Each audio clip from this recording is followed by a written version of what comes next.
दुनिया में जिना की इब्तिदा किस तरह हुई। हजरत हबील को कत्ल करने के बाद कबील अपनी सगी बहन अकलीमा को लेके एक पहाड़ी पर चला गया। कबील पहले से ही अपनी बहन अकलीमा को चाहता था, इसलिए जब रात हुई तो शैतान ने कबील को वर्गलाया कि अपनी बहन से हम बिस्तरी कर लो। चुनाचा कबील अपनी सोई बहन से लेट गया और अपने वज़ू बिस्मिल्लाहिर्रहमानिर्रहीम। इल्लामा इब्ने कसीर आलूसी और कुर्तुबी ने तफसीर में लिखा है कि हज़रत हव्वा अलैहिस्सलाम को हर हमल से जुड़वा बच्चे होते थे, एक बेटा और एक बेटी। ये दोनों सगे बहन भाई होते थे, जबकि पहले हमल से पैदा होने वाला बेटा और दूसरे हमल से पैदा होने वाली बेटी से शादी कर सकता था। हज़रत आदम अलैहिस्सलाम की सलबी औलाद के दरमियान एक बतन का दूसरे बतन से निकाह जायज़ था। जब हज़रत आदम व हवा दुनिया में आए और तवल्लुद व तनासुल का सिलसिला शुरू हुआ तो हर एक हमल से इनके दो बच्चे पैदा हुए, एक लड़का और दूसरी लड़की।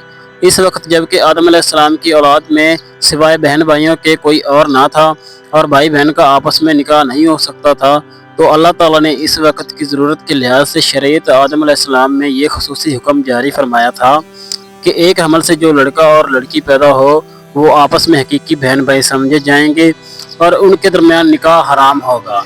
लेकिन दूसरे हमल से पैदा होने वाले लड़के के लिए पहले हमल से पैदा होने वाली लड़की हकीकी बहन के हुक्म में नहीं होगी, बल्कि इनके दरमियान रिश्ता जायज़ होगा।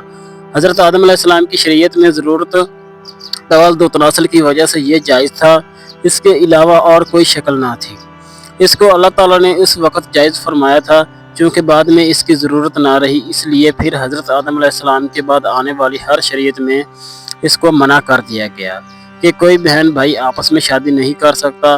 कबील के साथ जो लड़की पैदा हुई वो बेइंतहा खूबसूरत थी, जब हज़रत हबील के साथ जो लड़की पैदा हुई वो इतनी खूबसूरत ना थी। हज़रत आदम अलैहिस्सलाम की शरीयत के मुताबिक जब ये जवान हुए तो कबील की शादी हबील की बहन से होनी थी और हज़रत हबील की शादी कबील की बहन से होनी थी। लेकिन कबील अपनी ही बहन को पसंद करने लगा और वो उसी से शादी करना चाहता था, जबकि शरीयत आदम में इसकी ममानत थी कि एक ही हमल से पैदा होने वाले बच्चों की शादी आपस में नहीं होगी। लिहाजा जब यह सूरत हाल ज़्यादा बिगड़ गई तो आदम अलैहिस्सलाम ने इन दोनों को अल्लाह की राह में कुर्बानी पेश करने को कहा और बताया कि जिसकी कुर्बानी को आसमान से आग आकर जाए तो समझना कि इसकी कुर्बानी कबूल हो गई है। कबील खेती बाड़ी का काम करता था और हज़रत हबील अलैहिस्सलाम बकरियाँ चराया करते थे। हज़रत हबील अलैहिस्सलाम ने अल्लाह ताला के सामने एक बकरी का बच्चा पेश किया और कबील ने भी अल्लाह ताला की बारगाह में कुर्बानी रख दी। चुनांचे हज़रत हबील की कुर्बानी कबूल हो गई। एक दिन कबील ने गुस्से में आकर हज़रत हबील को पत्थर मारकर कत्ल कर दिया। फिर शैतान कबील के पास आया और उसको घर से भागने के लिए कहा। शैतान कहने लगा, अगर तुम यहाँ रहोगे तो तुम्हें तुम्हारा बाप मार डालेगा। बस इसी कत्ल के डर से कबील अपनी सगी बहन अकलीमा को लेकर करीबीन की पहाड़ियों में जा बसा। असल में शैतान का ये डर था कि कहीं कबील तौबा करके हज़रत आदम अलैहिस्सलाम का ताबेदार बेटा ना बन जाए। पहाड़ों में जाकर नस्ल कबील खूब बढ़ने लगी और वहाँ उसकी कसीर औलाद हुई। कबील और उसकी औलाद ने ही सबसे पहले आतिश परस्ती और फिर शैतान के बहकावे में आकर बुत परस्ती शुरू कर दी। दुनिया में कत्ल गारत, हसद, फसाद और बुत परस्ती की बुनियाद कबील ही ने रखी। हज़रत अब्दुल्ला बिन मसूद से रवायत है कि हुज़ूर नबी करीम सल्लल्लाहु अलैहि वसल्लम ने फरमाया, दुनिया में जब भी कोई जुल्म से कत्ल होता है तो उसका एक गुनाह हज़रत आदम अलैहिस्सलाम के बेटे कबील की गर्दन पर ज़रूर होता है, इसलिए कि वो शख्स है जिसने ज़ालिमाना कत्ल की इब्तिदा की और ये नापाक तरीका जारी किया। इस दिन के बाद हज़रत आदम अलैहिस्सलाम मुसलसल परेशान रहने लगे। हज़रत आदम अलैहिस्सलाम अल्लाह ताला की बारगाह में दुआ करते थे, या अल्लाह मुझे नेक औलाद अता फरमा। अल्लाह ताला ने हज़रत आदम अलैहिस्सलाम की दुआ कबूल फरमाते हुए हज़रत आदम को एक लड़का अता फरमाया जिसका नाम हज़रत शीस अलैहिस्सलाम था। हज़रत शीस अलैहिस्सलाम जवान हुए तो हज़रत आदम अलैहिस्सलाम ने अपना जानशीन हज़रत शीस अलैहिस्सलाम को मुकर्रर कर दिया। इनको हुक्म देते हुए कहा कि अपने भाई कबील से हमेशा दूर रहना। जब हज़रत आदम अलैहिस्सलाम का विसाल हुआ तो अल्लाह ताला की तरफ से बेशुमार फरिश्ते ज़मीन पर नाज़िल हुए। उन्होंने हज़रत शीश अलैहिस्सलाम को अपने बाप को दफन करने का तरीका बताया। उसके बाद हज़रत हवा का भी विसाल हो गया। इसके बाद ज़िना की शुरुआत हुई। इसके बाद एक वादी में काबिल और उसकी औलाद रहने लगी। शैतान एक आदमी की शक्ल में इनके पास आया। शैतान ने इन दोनों को ऐशो इशरत में लगा दिया। शैतान ने इनको ऐसे ऐसे कपड़े और गाने बजाने के तरीके सिखाए कि वो कभी भी इनको ना भूल सके। उन्होंने एक दिन मेले के लिए मुकर्रर किया जिस पर वो बरहना औरतें और मर्द इकट्ठे शिरकत करते। इस मेले पर तरह तरह के गाने और मौसीकी की आवाज़ें आती थी। इस तरह जो शख्स मोमिन था उनको भी ये आवाज़ें सुनाई देती थी। एक दिन एक मोमिन के दिल में ख्याल आया कि मैं ये सब कुछ करीब से देखना चाहता हूँ। एक दिन वो मोमिन अपने साथियों से चोरी वहाँ से निकला और कबील के लोगों के पास आ गया। इसने देखा कि कबील की औलाद बेहयाई और फजूल कामों में लगी हुई थी। इस शख्स ने वहां जाकर देखा तो वो औरतें बहुत ही खूबसूरत और हसीन थी। इस हवाले से रवायत में आता है कि हजरत शीश और उसके साथी बहुत ही हसीन और जमील नौजवान थे। उनकी निस्बत इनकी औरतें ज़्यादा प्यारी ना थी। कबील की औलाद में तो बहुत ही प्यारी थी, लेकिन इनकी निस्बत मर्द ज़्यादा हसीन और जमील ना थे। वो शख्स कबील की औलाद औरतों से बहुत ही मुतासर हुआ। उसके बाद वो वापस आ गया। उसने मोमिन को भी इन औरतों के बारे में बताया। उनमें से जो कमज़ोर ईमान वाले थे वो कबील की औलाद की तरफ हिजरत करने लग गए। काफ़ी हद तक मोमिन लोग भी कबील के फितने में दाखिल होते गए और फजूल कामों में शामिल होते जाते रहे थे। इस तरह वो एक दूसरे की तरफ माइल होते गए, जहाँ से जिना जैसे कबीरा गुनाह ने जन्म लिया। रिवायत में आता है कि हजरत शीश अलैहिस्सलाम के साथ रहने वाले साथियों की तादाद बहुत ही कम रह गई थी, जबकि कबील का ग्रोह काफ़ी मजबूत और ताकतवर हो चुका था। वो हजरत शीश और उनके साथियों को तंग करते रहते थे, इनको तरह तरह की तकलीफ़ें दिया करते थे। हजरत आदम ने वफ़ात के वक़्त हजरत शीश को नसीहत की थी, ऐ मेरे जानशीन, मेरे बाद तकवा अख्तियार करना और अपनी नस्ल को कबील से पाक रखना। ऐसा ही हुआ। हजरत शीश ने शादी से इनकार किया, जिस पर कबील के बेटे हजरत शीश की औलाद में से लड़की को उठाकर ले गए, जिस पर हजरत शीश ने अल्लाह के हुक्म से कबील के लश्कर हमला किया और इनको तहस नहस करके लड़की को आज़ाद करवा लिया। मुसलमान, यहूदी और ईसाई इस बात पर मुत्तफिक हैं कि इस वक्त दुनिया में जितने भी लोग मौजूद हैं वो नस्ल शीश अलैहिस्सलाम से हैं, क्योंकि हबील 20 साल की उम्र में शहीद कर दिए गए और उनका कोई जानशीन ना था। कबील और उसकी औलाद शैतान की पैरोकार बनी, जिसको तूफान नूह में गर्क कर दिया गया। इसलिए नस्ल इंसानी सिर्फ और सिर्फ हजरत आदम के तीसरे बेटे हजरत शीश अलैहिस्सलाम से है। अगर देखा जाए तो ज़िना उस वक्त ही शुरू हो गया था जब कबील अपनी बहन अकलीमा को लेकर वहाँ से भाग गया था। उसने अपनी बहन के साथ ही अपनी औलाद को जन्म दिया। इस वाक़े के बाद इंसानों में ये तालीम दी गई कि निकाह के अलावा किसी भी मर्द व औरत का ताल्लुक हराम है और यही ज़िना कहलाता है। बाद के ज़मानों में जब इंसानों की तादाद बढ़ती गई तो शैतान ने मुख्तलिफ कौमों में फयाशी और बदकारी को फैलाना शुरू किया।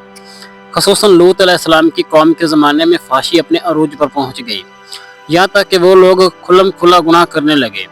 तब अल्लाह ताला ने इस कौम को सख्त अज़ाब दिया ताकि दुनिया को सबक मिले। ज़ना और बेहयाई इंसानी और माशरे को तबाह कर देती है। इसी वजह से इस्लाम में ज़ना को बहुत बड़ा गुनाह करार दिया गया है और हज़रत मोहम्मद सल्लल्लाहु अलैहि वसल्लम ने अपनी हदीस में फरमाया कि जब किसी माशरे में ज़ना आम हो जाता है तो वहाँ से बरकत, अमन और रहमत उठा ली जाती है।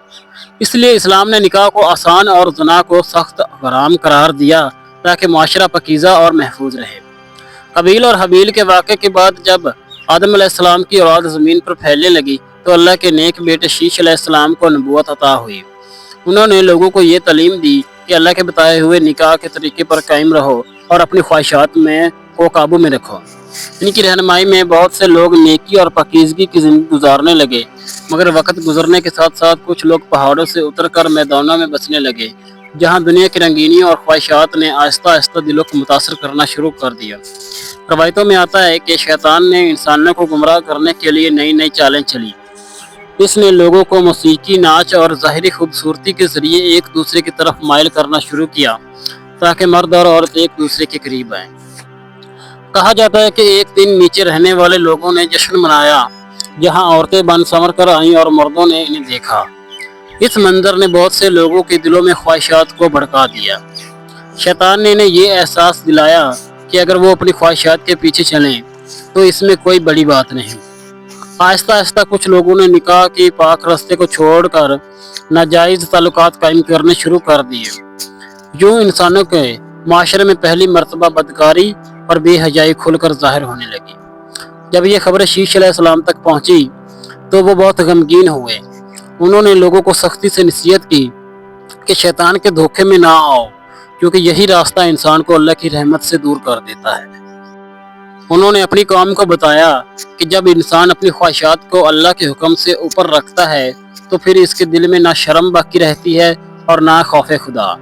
कुछ लोगों ने इनकी नसीहत कबूल की और तौबा कर ली, मगर कुछ लोग अपनी ख्वाहिशात में इस कदर डूब गए कि वो बुराई के रास्ते से वापस ना आए। इस तरह रफ्ता रफ्ता दुनिया में नेकी और बद की दुराहें वाज़िया हो गई। एक वो रास्ता जो अल्लाह ने नबियों की तालीमात का था, और दूसरा वो रास्ता जो शैतान की गुमराही और नफ्स की ख्वाहिशात का था। यही वो ज़माना था जब इंसानों को वाज़िया तौर पर समझ आ गया कि अगर वो निकाह के पकीज़ा निज़ाम को छोड़ देंगे तो माशरे में फसाद और बेहयाई फैल जाएगी। इसलिए बाद में आने वाले अंबिया ने भी हमेशा अपनी कौमों को यही नसीहत की कि वो पाक दामनी अख्तियार करें और निकाह के ज़रिए अपनी ज़िंदगी गुजारें। जैसे अभी हमने बयान किया कि इस वाक़े के बाद जब कुछ लोग गुनाहों की तरफ माइल हो गए और कुछ लोग नेकी कायम करने रहे, तो ज़मीन पर दो मुख्तलिफ तरह के माशरे बनने लगे। एक वो लोग थे जो शीश अलैहिस्सलाम की तालीमात पर अमल करते हुए पकीज़ा और हलाल निकाह की ज़िंदगी गुजार रहे थे, और दूसरे वो लोग थे जो शैतान के बहकावे में आकर आहिस्ता आहिस्ता बेहयाई और गुनाहों की तरफ बढ़ने लगे। रवायतों में आता है कि नेक लोग ज़्यादातर पहाड़ों और बुलंद इलाकों में रहते थे ताकि बुराइयों से दूर रहे, जबकि दुनिया की रंगीनियों में पड़ने वाले लोग मैदानों में आबाद थे। वक्त गुजरने के साथ साथ शैतान ने एक और चाल चली। उसने मैदानों के लोगों को खूबसूरत लिबास और मौसीकी और मेलों ठेलों की तरफ माइल किया ताकि पहाड़ों के नेक लोग भी इनकी तरफ खींचे चले आएं। एक दिन कुछ नौजवान पहाड़ों से नीचे आए और उन्होंने वहाँ की महफिलें और औरतों की आराइश व सबाइश देखी। ये मंजर इनके लिए नया था, चुनाचा कुछ लोगों के दिलों में भी ख्वाहिशात पैदा होने लगी। शैतान यही चाहता था कि नेकी के माहौल में रहने वाले लोग भी इस आजमाइश में पड़ जाएं। इस तरह आहिस्ता आहिस्ता बुराई का दायरा फैलने लगा और कुछ ऐसे वाक़यात पेश आए जिनमें मर्द और औरत ने निकाह के बगैर ताल्लुकात कायम किए। यही वो ज़माना था जब इंसानों में ज़ना और बेहयाई की जड़ें मजबूत होने लगी। जब ये हालात शीश अलैहिस्सलाम तक पहुँचे तो उन्होंने अपनी कौम को जमा किया और नहायत दर्द भरे अंदाज में नसीहत की। उन्होंने बताया कि शैतान इंसान का खुला दुश्मन है और वो उसी तरह आहिस्ता आहिस्ता इंसानों को गुमराह करता है। उन्होंने लोगों को याद दिलाया कि इनके वालिद आदम अलैहिस्सलाम को भी शैतान ने ही धोखा दिया था, इसलिए इसके फ़रेब से बचना ज़रूरी है। कुछ लोगों के दिल नरम पड़ गए और उन्होंने तौबा कर ली, मगर कुछ ऐसे भी थे जो दुनिया की लज्जतों में इस कदर खो गए कि नसीहत इन पर असर ना हुआ। इसी तरह वक्त गुजरता गया और इंसानों के दरमियान नेकी और बदी की कशमकश चलती रही। बाद में आने वाले अंबिया भी अपनी कौमों को यही समझाते रहे कि इंसान की इज्जत और माशरे की पाकीज़गी इसी में है कि वो निकाह के पाक बंधन को अख्तियार करें और हराम रास्तों से दूर रहें। यही वजह है कि दीन इस्लाम में पाक दामनी को बहुत बड़ी नेकी और ज़ना को नहायत संगीन गुनाह करार दिया गया है, ताकि इंसान और इसका माशरा बुराई और फसाद से महफूज रह सके। तो आखिरकार ये तारीख इंसान हमें ये सबक देती है कि इंसान की ज़िंदगी में पाकीज़गी और नेकी ही असल कामयाबी है। जब हम अल्लाह के बताए हुए रास्ते पर चलते हैं, अपने नफ्स को काबू में रखते हैं और निकाह के पकीज़ा निज़ाम को अपनाते हैं, तो दिल में सुकून, ज़िंदगी में बरकत और माशरे में इज़्ज़त कायम होती है। लेकिन जो लोग अपनी ख्वाहिशात के पीछे चलते हैं वो आहिस्ता आहिस्ता बुराई और बेहयाई में गिरफ्तार हो जाते हैं और इनके घर, खानदान और माशरा तबाही की तरफ माइल होता है। यही वजह है कि अल्लाह ताला ने ज़िना को सख्ती से हराम करार दिया और नबी करीम सल्लल्लाहु अलैहि वसल्लम ने बार बार इंसानों को नसीहत की कि वो पाक दामनी अख्तियार करें और अपने अमाल में हमेशा शर्म व हया को मुकद्दम रखें। अल्लाह पाक हमें दीन की मुकम्मल समझ नसीब फरमाए और हमारा खात्मा ईमान पर फरमाए, आमीन। नाज़रीन, कमेंट बॉक्स में अल्लाह ताला के 99 नामों में से एक नाम ज़रूर टाइप करें। मिलते हैं नेक्स्ट वीडियो में, तब तक के लिए अपना ख्याल रखिएगा। अल्लाह हाफिज़।